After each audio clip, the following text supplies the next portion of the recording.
In 2 Corinthians 1:24, Paul's writing to the Corinthian church, and he says, not that we are lords over your faith, but we're helpers of your joy. For by faith you stand. That is a powerful verse right there. The Lord had me studying it the other day, and I want to read some of the definitions of the word stand there.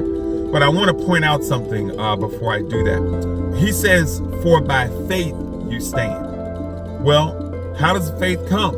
In Romans 10:17, it says faith comes by hearing, and hearing by the word of God. And you've heard me say this before. The term word in that verse is not logos. It's not the written word. It's rhema. It's what God says to you directly.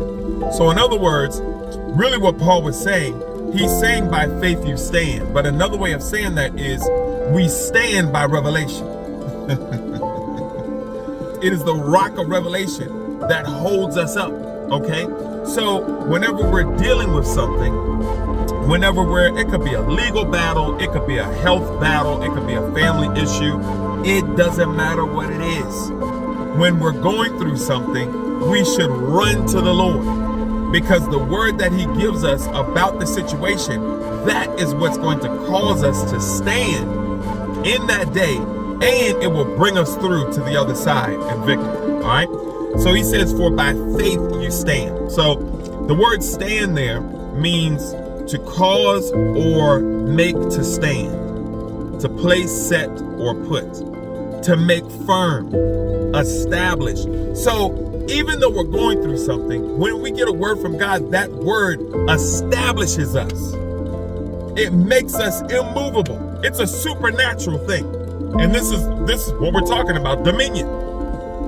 That revelation enables us to walk in dominion in that situation. In other words, it's not going to get the victory over me because I've gotten the word from God. But the word will also give me dominion in my mind, where the situation doesn't have me beat up, beat down, stressed out, all of these different things. I have peace from the word that God has given me. Because one of the definitions here is to be of a steadfast mind. When a person falls away from the Lord, they fall away in their mind first. Once they fall away in their mind, then they walk off. And sometimes the enemy is coming through situations, putting that pressure on you to get you to walk off from Jesus, and hopes really to take you out.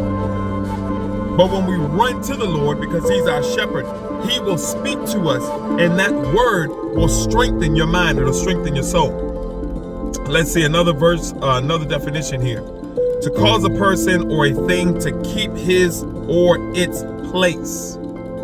To stand, be kept intact, a family, a kingdom, to escape in safety, to uphold or sustain the authority or force of anything. This makes me think about leadership. You could be the pastor of a church, the founder of a ministry. You could be the CEO, of a company, a corporation, anything. And someone comes up against you to try to sue you. It could be another company. You may have issues with a government official, whatever it is. If you truly haven't done anything wrong, you get before God, and God will give you a word that will cause you to stand in that day. Not only that, but he says here to uphold or sustain the authority or force of a thing.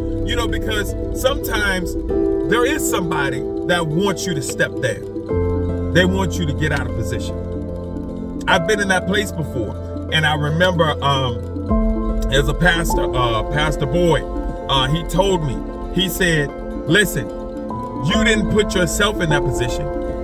You don't have the authority to take yourself out of it. Boy, that word right there was a word. Because I was going through opposition. Such opposition that I wanted to step down out of the position that I was in. And that word, it blessed me. And I didn't do it and continued on my course.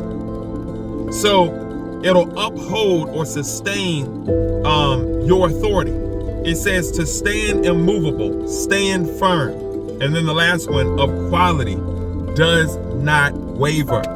That's supernatural, man. Because people have come up against such pressure. They have done all types of stuff. They'll run the drugs or different things, just because of the pressure. No, we run to Jesus. He is our rock. And how does he sustain us? Through his word. When he gives you a word on or about your situation, that word enables you to stand.